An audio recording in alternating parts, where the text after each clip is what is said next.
और ज़रा एक बार मार्केट का चार्ट देखिए, ये आज अपने आप में कुछ कह रहा है। आज सुबह वीरू और मेरी जब बात हो रही थी, वीरू हम बात कर रहे थे, मैं कहा था कि ये एक ट्रैप हो सकता है। और वो अब देखिए किस तरीके से मिड डे में मार्केट ने मैसिव रैली दिखाई। तो एक चीज़ तो क्लियर हो गई कि सुबह ट्रैप था। जो चीज़ नहीं पता थी कि उसके बाद जो रैली आएगी वो उससे भी बड़ा ट्रैप निकलेगी, क्योंकि उसके बाद वहां पर ट्रैप हुए। सुबह शॉर्ट ट्रैप हुए, मिड आफ्टरनून में लॉन्ग ट्रैप हुए, एंड हु नोज अभी मार्केट वापस किसको ट्रैप करने की तैयारी कर रहा है। तो ये आज जो है, आज का जो ट्रेड है ना, ये एक क्लासिकल एग्जांपल है। आज ये जो वॉलेटिलिटी हुई है ना, ये बताती है क्यों वो 90% 95% रिटेल पैसा लूज करती है। ये इस वजह से जो आज वॉलेटिलिटी हुई है, ये टोटली रिटेल को किल करने वाली वॉलेटिलिटी है। और यहाँ पर देखिए आप 10 मिनट की कैंडल में 150 पॉइंट की आप कैंडल बना रहे हैं मार्केट में। और ये कई मंगलवार को हो रहा है, कई मंगलवार को इस तरीके से हो रहा है जिसमें आप इस तरीके के मूव्स देख रहे हैं। इनफैक्ट आज भी हमने सुबह बात की थी कि आज मंगलवार है, थोड़ा केयरफुल रहें। और वैसे भी ये तो आखिरी मंगलवार है, इसमें तो आज मंथली एक्सपायरी है, तो और ज़्यादा वॉलेटिलिटी हो सकती है। आई थिंक अब समय आ गया है, हमने जब से वो डेली एक्सपायरीज ख़त्म की हैं एक्सचेंजेस ने, सेबी ने, तब से आपने नोटिस करा होगा जो वॉलेटिलिटी है सिमट के 2 दिन में आ गई है, मंगलवार को और बृहस्पतिवार को। और खास तौर से मंगलवार को वॉलेटिलिटी ज़्यादा होती है। अब वो सेंसेक्स की एक्सपायरी को लेकर, अच्छा ये शायद एक और रीज़न है कि दोनों एक्सचेंजेस चाहते हैं कि मंगलवार हमें मिले। ज़्यादा वॉलेटिलिटी का मतलब ज़्यादा वॉल्यूम का मतलब ज़्यादा प्रॉफिट, है ना। तो ये एक क्लियरली मंगलवार के मंगलवार हो रहा है इस तरीके से। ऐसे बाजार में रिटेल नहीं टिक सकता, टिक ही नहीं सकता वो। आप जो मर्जी स्टॉप लॉस लगा लें, वो लगेगा ही लगेगा, और आपका स्टॉप लॉस लगा के घूमेगा। ये भी समझ लीजिए आप जो सिस्टम में स्टॉप लॉस डालेंगे, इट्स ऑलमोस्ट एज इफ कोई देख रहा है आपने कहाँ स्टॉप लॉस लगाया, मार्केट वहीं से घूमेगा। तो ये भी हो रहा है इस मार्केट में। और एक चीज़ तो क्लियर है, FIIs का बड़ा गेम चल रहा है मार्केट में। F&O के थ्रू, वो जो जेन स्ट्रीट की भी हमने बात की थी, या और भी एक आध बड़े FIIs की बात की थी जो मार्केट में काफ़ी एक्टिव है। ये चीज़ तो क्लियर है, क्योंकि आप देखिए कैश में बहुत कोई ट्रेंड नहीं है। किसी दिन 10,000 करोड़ की बाइंग, मतलब सेलिंग, अगले दिन एकदम से बड़ी बाइंग, फिर उसके बाद फिर सेलिंग, फिर बाइंग, ट्रेंड कुछ नहीं है। और इसके बीच में F&O में लगातार शॉर्ट्स बने हुए हैं, और बीच बीच में कभी शॉर्ट कवरिंग होती है, कभी वापस शॉर्ट जुड़ते हैं। अच्छा, मार्केट में अगर कोई ट्रिगर हो इस तरीके के मुझे समझ में आता है। ये एक प्योरली मुझे लग रहा है अब एक एक्सपायरी रिलेटेड गेम बन गया है, जिसमें बड़े प्लेयर्स पैसा बना रहे हैं और रिटेल उसमें फंस रहा है बेसिकली। तो सवाल ये है कि ऐसे उसमें रिटेल ट्रेडर करे क्या। देखिए, अब मैं ये भी नहीं कह सकता कि नहीं आप दूरी रहिए इससे, क्योंकि पैसा बड़ा बन सकता है। अगर आपने ढंग से आज पार्टिसिपेट कर लिया होता, एक ट्रेड भी पकड़ ली होती आज आपने, जो 3 मार्केट ने ट्रेड दी उनमें से एक ट्रेड भी पकड़ ली होती तो बड़ा पैसा बनता है। लेकिन ये कहना आसान है, जहाँ बड़ा पैसा बनने के चांसेस है वहाँ टूटने के भी चांसेस हैं। तो अक्रॉस द बोर्ड बहुत ज़्यादा दिक्कत है। तो इस थोड़ा इस पर बात करना चाहता था। रही बात निफ्टी पर स्ट्रैटेजी की और इस 25,000 की बात की, एक चीज़ क्लियर हो गई है, अभी हम 25,000 क्रॉस करने को तैयार नहीं है डिसाइसिवली। और एक वो जो कॉल राइटर है या जो FI सेलर है, वो नहीं चाहता कि अभी हम 25,000 को डिसाइसिवली क्रॉस करें, क्योंकि अगर आपने उसको डिसाइसिवली क्रॉस किया तो फिर आप ऑल टाइम हाई की तरफ बढ़ेंगे। तो इसको आप पकड़ के रखें। मेरे ख्याल से ज़्यादा टाइम तक टिकेगा नहीं, इवेंचुअली टूटेगा, लेकिन अभी के लिए थोड़ा टाइम लग रहा है इसमें। क्लोजिंग बेसिस पर 24,700 750 को होल्ड करना ज़रूरी है। जैसे मैं कह रहा हूँ, हर मूव पकड़ने की ज़रूरत नहीं है आपको। अगर 1-2 मूव पकड़ लिए तो काफ़ी है, और बाकी भगवान का नाम लीजिए और होप करिए कि स्टॉप लॉस ना लगे ऐसी मार्केट में। स्ट्रिक्ट स्टॉप लॉस के साथ जिस तरफ मोमेंटम मिल रहा है उस तरफ ट्राई करें ट्रेड। बैंक निफ्टी की जहाँ तक बात है ना, बैंक निफ्टी का आज चार्ट जो थोड़ा बेटर रहा निफ्टी से, थोड़ा कंपेरेटिवली, क्योंकि बैंक निफ्टी में अभी भी हम डे लो से ऊपर हैं। निफ्टी पर तो हम डे लो पर हैं, बैंक निफ्टी में, और 54,500 से 55,000 का जो एक जोन है उसको बचाया हमने।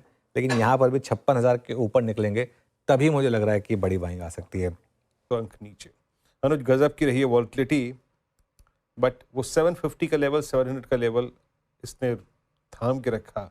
It was too unpredictable. क्या करते इसमें? देखिए, मेरा ये मानना है कि हमने एक व्यू लिया था कि अब डिप्स पे आप बाय करें और एक 20 डेमा का स्टॉप लॉस लगा दें। वो व्यू मैं नहीं चेंज कर रहा हूँ इतनी जल्दी एक दिन की वॉलेटिलिटी से। आज की वॉलेटिलिटी जो भी है ये एक्सपायरी से जुड़ी हुई है। एक रिस्क रिवॉर्ड के हिसाब से हमने एक बात की थी कि आज अगर डिप मिले तो उसमें आप बाइंग करिएगा। अभी भी निफ्टी उस 20 डेमा के ऊपर है और लो से अच्छे खासे 120-130 पॉइंट की रिकवरी के साथ बंद हो रहा है। नेट हम ठीक है, 170 पॉइंट नीचे बंद हो रहे हैं। क्लोज बेहतर हो सकता था, लेकिन उतना खराब भी नहीं, इतना एक समय पे सुबह लग रहा था। देखिए, मुझे लग रहा है कि बाजार को एक दिन और दीजिए, ये देख लीजिए कि कहीं ऐसा ना हो कि आज सिर्फ एक वॉलेटिलिटी एक्सपायरी से रिलेटेड हो और कल से मार्केट में वापस पॉजिटिव मूव आ जाए। समझा दीजिए सर कि इतनी उतार चढ़ाव है क्यों मार्केट में, ऐसा क्या है? देखिए, 2-3 चीज़ें हैं वो बहुत इम्पोर्टेंट है। नंबर 1 तो एक तो ये है कि भाई एफआईज का जो ट्रेंड है 7 दिन पहले, ये शुक्रवार गया वो नहीं, उसके पहले वाला शुक्रवार को बिकवाली, सोमवार को खरीदारी, मंगलवार को बिकवाली, बुधवार को खरीदारी, बुधवार को बिकवाली, गुरुवार को खरीदारी, और शुक्रवार को वापस से खरीदारी थी।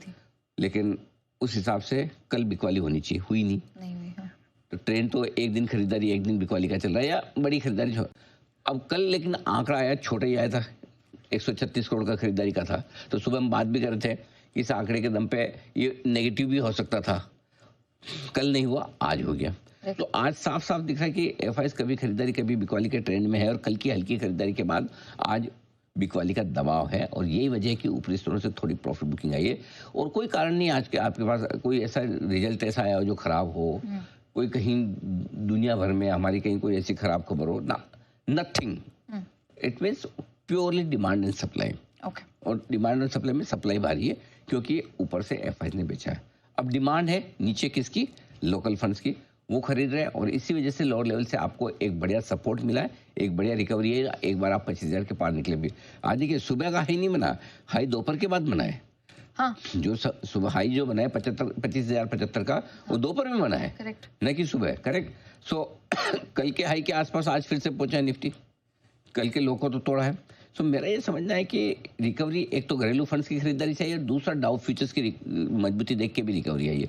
डाउ फ्यूचर्स अगर सुबह 350 पॉइंट ऊपर था, अब 550 550 ऊपर है, तो नेचुरली एक बार तो शॉर्ट करने वाले भी सोचेंगे यार भले ठीक है, हम आजकल करेक्शन हमारा कम है, डाउ के साथ में उतनी हमारी जमती नहीं, लेकिन फिर भी ऐसे भी बिल्कुल इग्नोर तो नहीं कर सकते हैं। मिल गया दिख रहा है तो देखेंगे तो सही, वैसा वाला हाल है। मंथली एक्सपायरी का हफ्ता है, एक और कुछ एफआईज ऐसी है जो लॉन्ग ओनली है, कुछ लोकल फंड्स हैं जिनको खरीदना है, लेकिन कुछ एफआईज ऐसे भी हैं जो ऊपर में बेचना भी चाहती है, और यही वजह कि दोनों तरह का एफआईज का एक्शन आपको दिख रहा है, और इसी वजह से थोड़ा सा उतार चढ़ाव बाजार में चाहता है। ठीक है सर, अब लेवल्स बता दीजिए जहां नजर रखनी है। जो स्ट्रॉन्ग सपोर्ट लेवल आ रहा है निफ्टी का, वो 24,600 से लेकर 24,735, जिससे आप ज़्यादा दूर नहीं। 24,765 और 735 दो इंपॉर्टेंट लेवल है। 765 पे तो आप हैं ही, 735 के आसपास का आज लो बना है, तो यहाँ से आप सपोर्ट रेंज में शुरू होते हैं। इसके बाद नीचे में 685, 665 और 615 के लेवल आएंगे, जो मैं आपको आगे बता दूंगा। तो 765 के नीचे 735 है, 685, 24,685, 24,665, 24,615 ये लेवल है जो आपके सपोर्ट का काम करेंगे। तो ब्रॉडली इस रेंज में आपके लिए खरीदारी अगर करना चाहते हैं तो यहाँ करनी चाहिए। ओके, 24,600, 24,735। बैंक निफ्टी 54,800, 55,000 ये रेंज है। आज सुबह 55,050 के आसपास का लो बनाया है। वैसे 55,000, 55,200 आपका बनता है, लेकिन मैं नीचे की रेंज दे रहा हूँ क्योंकि लग रहा है जिस तरीके एक बार स्ट्राइक कर सकता है नीचे की तरफ, तो 54,855 ये आपकी सपोर्ट रेंज होगी। क्लियर है। अब आइए ऊपर, 24,950, 25,075 ऊपरी रेंज है, जिसमें आती है आपको प्रॉफिट बुकिंग और बिकवाली आएगी। क्लियर है। बैंक निफ्टी में 55,700, 55,875 ऊपरी रेंज है, जहां पर आपको प्रॉफिट बिकवाली आती है। अब आप कहने के लिए कह सकते हैं कि आएगी नहीं आएगी भगवान जाने, क्योंकि कई बार ऐसा लगता है कि ऐसी रिकवरी तो आ ही नहीं सकती। अब कहाँ से अपन 55,700 बैंक निफ्टी पे वापस लगेंगे, कौन सा 500 में सुबह थोड़ी सो जाता, कौन सा 500 में। और फर्स्ट हाफ में इतनी बिकवाली हो तो सेकंड हाफ में इतनी शार्प रिकवरी आए मिड सेशन में। अच्छा, सेकंड हाफ में आए तो समझ में भी आता है, दिन भर आप वीक अंत में शॉर्ट कवरिंग आ जाए 550 डाउ देख के, लेकिन ये तो था ही नहीं, एकदम से ऐसी आई है, तो वो वाली बात है। ठीक है।